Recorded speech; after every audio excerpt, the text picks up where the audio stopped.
Lelo po tozalaki déjà na rendez-vous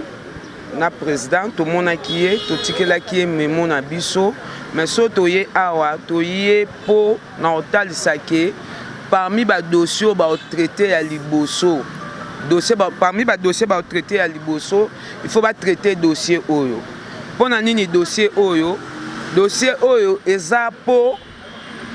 plus de 15 000 Congolais baza na chômage na mboka moko te après pandémie oya corona koyaki bakangi misala bato ezaka na Congo esalemi nanu te biso to opérateur économique omoni batebele baza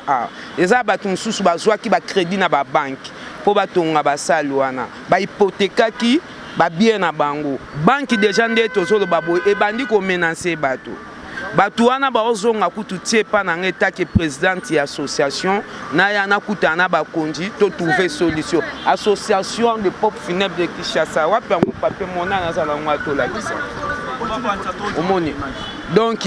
toye awa kotalisa autorité ya mboka tozo banana président de la république balobaki liboso ndenge toyebeli makamde eza na régime eza régime à le peuple d'abord toboyi bato bazoya batia mokonza mboka na erreur oso comprendre plus de 15 000 Congolais bakoyi kozala na chômage te il faut baluka ndeni bako arranger yango likolo ya un indien azosala recueillement na cinquantenaire kore uta par-ci par là ezoya na cinquantenaire 45 minutes $1000 mais pourquoi pas et pas na biso moko bana mboka passer na basal soki kutu et pas na biso eza sous corps bandola te pour 1 heure 2 heures même $200 même $300 pour batu bazwa ba moyen bazong sa ba crédit bazwa ki na ba banque et depuis bato bazan ba chômage basala misala na bango pourquoi ko peut avantage na muto az étranger ngo na lobby na haute tozana na besoin te que matangela la et il y a juste recueillement moko salemi 1 heure 2 heures mukonza mboka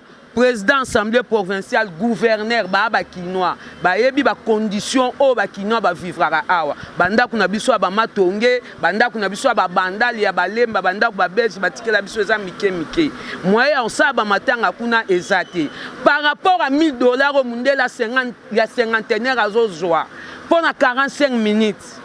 kwa ke na mbongo wana na end na kebaya basala recueillement 1 heure 2 heures Congolais zwa mbongo azong sa crédit ou azwa na banque et puis bana mboka bazongela misala na bango yo zo préférer ni état que journaliste na sengi na mukonza mboka bo yaza papa ta siliki na bana papa ayoka litoi moko te azwa ki décision na bana tondimi yango mais to sengi ke ba opérateur économique ba kata ba activité na bango boyete na monde entier. Et puis, on a un système à régime à le peuple d'abord. Tozo senga na mokonza mboka ala na maloba oh papa tikaka le peuple d'abord. Peuple yango bazali plus de 15 000 personnes, 15 000 familles et en chômage. Rentrée scolaire yango. Bon ba patron oh bazwa ki sous ba crédit na ba banque. Ba hypothèque ki ba certificat ba biloko na bango banque pe bandi ko serrer ba to suka. Parce que so ngaka epa na moko papa na biso fati. Yango to sengi na papa ayoka message au APS instruction et pas ba kondi même si corps est là la bénéfice recueillement à 1 heure du temps 2 heures du temps même que 200 300 et permettre que bande ko na biso ba vendre na chômage bazonga ezaka chômage abata ba salté bana ba fleur ba vivre aka na sima musalo bato ba beta ba fanfare ba vivre aka na sima musala oyo bata sécurité ba mema cercueil ba vivre aka na musalo batu mususu luosaka ba kit ba vivre aka na musalo OK na minute okutu musala ekomi na désordre on azolo ba siko ekomi population ye moko mutu ezo senga tala semaine passée mbule beti batu bazo telinga na corps na mbula ebembezo pola na bato bazo pola place au batama ezate ba permettre que corps et ya kan fisque 1 heure 2 heures au plus tard midi ba ke kokunda yango parce que eza demande ya population ba famille mususu na balemba ba matete condition ba mapangu na biso chef de l'état za kinois ebi comment ba congolais ba vivre ka to ko expliquer ba tumsu mayete.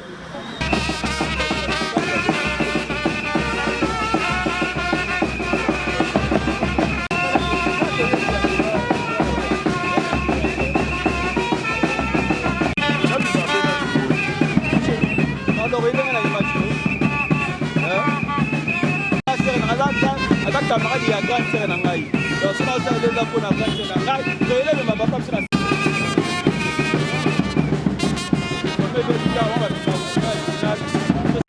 vous avez fait des choses ça veut professionnel.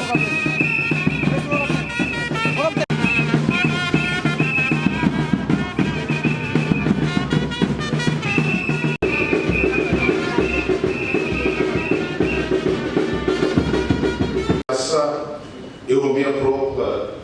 je vous souhaite à tous la bienvenue et vous remercie de tout cœur d'avoir daigné rehausser de votre présence cette cérémonie de rentrée parlementaire de notre session ordinaire de septembre 2020. Honorables députés et chers collègues, distingués invités, je ne peux me permettre de vous livrer le contenu de mon allocution sans parler de ce mal qui a impacté plusieurs secteurs de notre vie. Il s'agit, vous vous en doutez, de la crise sanitaire mondiale liée au coronavirus ou Covid-19. S'agissant de cette pandémie, je tiens à relever que nonobstant les points de vue des experts qui soutiennent que notre pays atteint l'immunisation collective, la prudence, voudrais-je dire, doit être la règle, compte tenu de la recrudescence de la pandémie sous d'autres cieux. Et pourtant, ce pays avait déjà déclaré ses mal vaincus. Cette pandémie n'est pas encore éradiquée. C'est pourquoi vaut mieux pécher par excès de prudence qu'autoriser les relâchements que nous sommes en train de constater maintenant. À ces jours, la situation épidémiologique dans la ville de Kinshasa renseigne qu'il y a environ 8111 cas confirmés. J'en appelle donc aux Quinoises et Quinois d'adopter un comportement citoyen pour continuer à observer les gestes et mesures barrières édictés par l'autorité. Honorables députés et chers collègues, c'est ici l'occasion pour moi de remercier le président de la République et chef de l'État, son Excellence Félix Antoine Tshisekedi Tshilombo, que notre peuple, que les Quinoises et Quinois appellent affectueusement Fati Beton, qui, devant la gravité de la situation, a pris les taureaux par les cornes en mettant en place l'équipe de riposte pour juguler la propension de la maladie à Covid-19. Au regard de l'évolution, somme toute positive, de la pandémie, il a été amené au cours de la seconde moitié du mois de juillet 2020 à décréter la fin de l'état d'urgence sanitaire. Cette décision traduit la volonté de son Excellence, Monsieur le Président de la République, chef de l'État, d'œuvrer pour le redressement de l'économie congolaise en général et de la ville de Kinshasa en particulier. Cependant, la levée de l'état d'urgence sanitaire ne veut nullement dire la fin de la pandémie comme certains Quinois le pensent. Aussi, malgré l'existence de cette maladie qui touche et fauche des vies, l'on observe un pessimisme ambiant dans les chefs de la population quinoise qui est devenue covido-sceptique. Pour faire face à cette triste réalité, j'invite le gouvernement provincial à tout mettre en œuvre dans le but de protéger la population quinoise. Honorables députés et chers collègues, distingués invités, mesdames, mesdemoiselles et messieurs, au cours de ce mois de septembre, nous avons tous suivi par la voie des ondes, avec indignation doublée de tristesse, un fait qui a révolté plus d'un, à savoir les viols perpétrés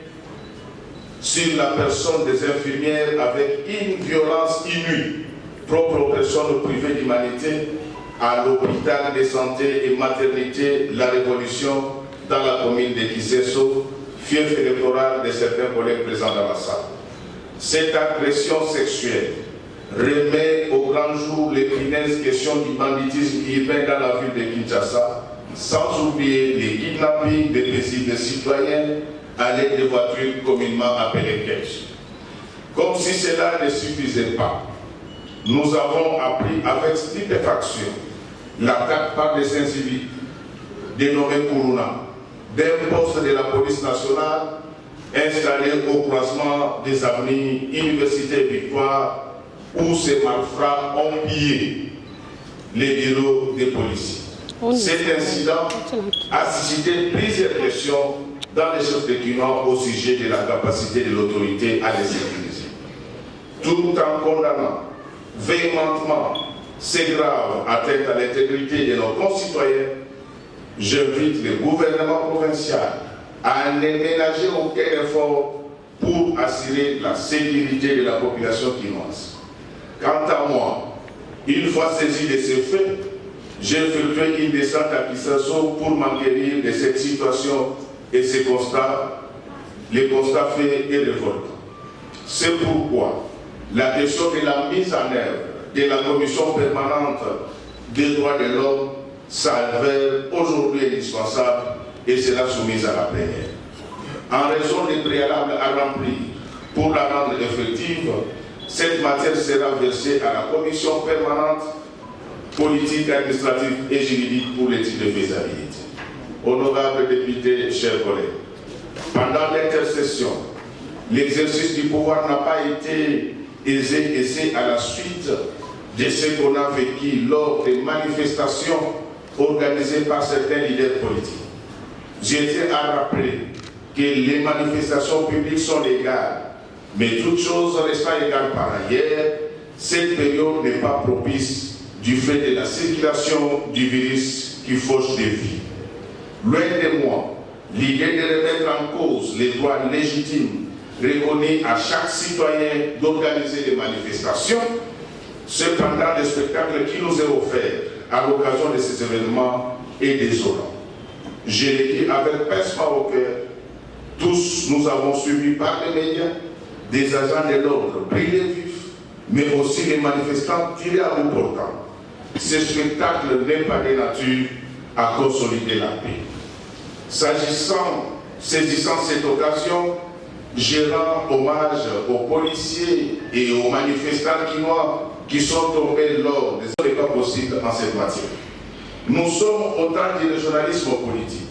où les constituants donnent compétence exclusive aux provinces à ce qui concerne les impôts précités. C'est pour cette raison que nos observateurs avertis de la vie politique quinoise ont été sidérés d'apprendre que certains promoteurs immobiliers ne peuvent s'acquitter de leurs obligations fiscales au motif qu'ils se sont érigés en société immobilière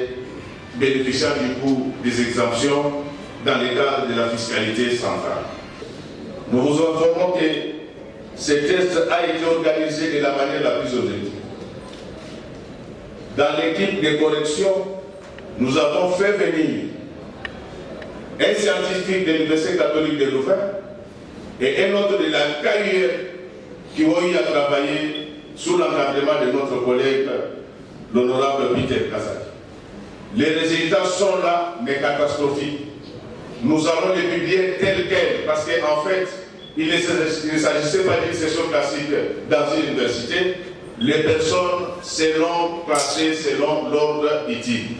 Si nous n'avons pas encore publié ces résultats, c'est tout simplement parce que ceux qui travaillent acquisent beaucoup d'années. Nous ne voulons pas publier les résultats et susciter de faux espoirs dans les chiffres des personnes qui ne seront pas payées le mois qui va suivre. C'est pour dire qu'une fois la situation financière maîtrisée, la méritocratie sera au rendez-vous. Honorables députés et chers collègues, je vous demande de bien vouloir déposer vos rapports respectifs de vacances parlementaires dont l'analyse nous permettra de palper du doigt les différents problèmes auxquels sont confrontés les communes. Au sein de cette session qui s'ouvre, je vous prie d'avoir les cœurs à l'ouvrage pour que sans atermoiement, nous passions à l'examen des initiatives parlementaires déposées au bureau de l'Assemblée provinciale de Kinshasa. Sur ce, je déclare ouverte la session ordinaire de septembre 2020. Que Dieu bénisse notre pays, que vive la République démocratique du Congo, que vive la ville de Kinshasa. Je vous remercie. Bon, message est clair ndenge président a outi koloba na discours na ye. Ya liboso d'abord pour attirer attention ya population chinoise en rapport avec maladie to bengi coronavirus. Ba mingi bakanisi ke maladie wana ezali te et que bato baza immunisé, mais président a sengi kaka ba na population chinoise bazala prudente. Population chinoise la prudente pour respecter toujours les gestes barrières. En dehors de cela, session na biso ya septembre ezali kotala mingi makamo ya misolo oyo ville Kinshasa eko générer po ete bana kisasa bazala na ndenge mongo elongo bani mais bomba kokoso ezali mingi na ndenge ya kozula bambongo yango bola ni ndenge président utoko loba DGRK oyo ezali kotala makamo misolo esengela sala makasi pour recouvrer ba taxe oyo jusqu'à présent ezali ko échapper na ville Kinshasa, notamment taxe oyo ya bandaku bato bafutela bandaku esengila ba kolonda bafuta ba taxe na ba oyo pe basalaka misala nzike esengila bafuta ba taxe na bango po ete permettre ville Kinshasa eza na ba moyen ya ko bongisa banzela ya ko bongisa ba minda ya ko sécuriser population. Mais ceux qui mbongo wana ezalite misolo wana ezalite ville Kinshasa ko za toujours na pasi po ete ekene liboso. En dehors de cela ezali pe na ba initiative, c'est-à-dire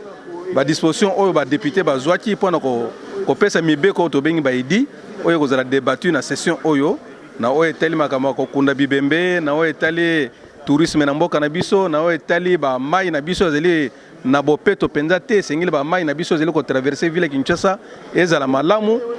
bongo na bongo ba idi mois ebele oyo to ko traiter na session oyo ya septembre. Les sengeli que ko za ba disposition pour la matete comme Salibre, boyebi matete sali ligne de commune urbanisée à ville à Kinshasa, mais ba voirie na bisonyo surtout na voirie eza ya kokufa et sengeli te ba sala banzela wana ba kire ba caniveau pe banzela na biso ya matete ezonga ndenge zalaki surtout makasi mingi makasi ba tchana commune ya Kisenso po commune ya Kisenso yango nde ebebisa matete soki mbule beti zelo wana ya Kisenso ezo na matete yango ezali ko bebisa matete. Donc en amont il faudrait que batala makambo ya commune ya Kisenso baluko moyen ya ko urbaniser Kisenso to moyen ya ko sala ba caniveau oyo kolozwa ba mabele ya Kisenso na ndenge moko ke épargner commune na biso ya matete. C'est lelo pesingai pasi mingi o batangi kombo ya commune na ngai. Commune na ngai makambo ya mabele kanaki oyo bana biso to bota o biso to pesa ngoma kuluna ba kotelaki hôpital na quartier Kitomesa ba salaki makambo mabe eza kitoko tena loba makambo ba salaki ngana lobi ba responsabilité za partagée ezali l'état biso baboti na bango bana na sepeli président assemblée provinciale Pasteur Godé Mpoyi alobeli yango sengi na gouvernement provincial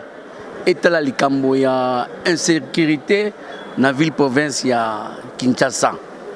et puis alobeli problème ya transport na Kinshasa ba kinoa bazomona pasi c'est vrai pasi ya muke ekosi là na problème ya saut de mouton bandeko na biso ya changu bandeko na biso ya kuna na lukunga po baya côté baya zandu passe ezali ekosila asengi na gouvernement provincial to luka baluka mituka babus soki babus eye ebele ekosalisa touti kosangana mpona session oyo babengaka session budgétaire il y a mois de septembre. Toyoki discours ya président a BTCT que budget ezala vraiment budget moko réaliste et puis à ceux qui wana te alobi bongo situation sécuritaire oyo boyebi phénomène ezosala rage ezali bongo phénomène kuluna asengi ezali mais ba maîtriser situation parce que na 7h nanga na 18h et comme vraiment infréquentable mais du moins grâce à secrétaire général et à commandant à la police azwa qui vraiment mibeko sévèrement et batouana bazali na maboko ya l'état. Alors sur le plan aussi socio-économique vraiment président BTPCT surtout boyebi ba malade ekangi biso na mboka kaka mboka na biso te eza mokili mobimba ke to veye nango to respecter ba principe oyo ba minganga basengi. Pona mokolo lelo ezali mokolo mo munene po ezali bozongi ya biso ya musala na o babengi na lopoto rentrée parlementaire na kati na yango président beti discours oyo akotalisa maeto osala na kati ya période oyo kobanda lelo ti le 29 décembre alobeli beaucoup plus po na makambo etali insécurité ya bakinoise na bakinois alobeleli pe modèle oyo esengeli pona kosala pona ko réaménager environnement ya bakinoise ze kinois ndakisa makambo etali ba rivière ya Kinshasa il faut bazwela ngo mwa meko alobeleli makambo ya ko créer commission oyo ya droit de l'homme pamba te tomoni makambo ya kuluna eza mwa mingi na ville ya Kinshasa makambo ya kidnapping makambo ya ba donc insécurité toloba na mukuse eza vraiment makasi na ville ya Kinshasa et asingi na gouvernement provincial ba tia minza miso ba beta c'était na makambo etali insécurité wana pona bolamu ya bakinoise pekinois. Eza session ya septembre eza session budgétaire kasi na retard autour par rapport à pandémie ya Covid eza na ba matière mususu etikala ki to profiter avant gouvernement a rotika projet na yedi budgétaire toyeba ko traiter yango. C'est ça les qui juste un seul point l'ordre du jour, les années session ya ebandeli. Zalega kana ouverture à point et 5 points zalega ouverture ya session. Donc session tozali ko bandela session eza budgétaire. Tokoluka koma ko pesa na bakinois budget oyo ekosunga bango tant soit peu. Donc étant ya ECOFIN tozokozela exécutif a un budget na tout ça la yango comme ça ils ont la promulguer de façon que bakinois va se retrouver pour na makambetali insécurité makambetali makamba salubrité makamba santé président évoqué makamba dialyse donc tous les exécutifs d'abord au fond de façon que projet budget wana est satisfaire bakinois d'une manière générale.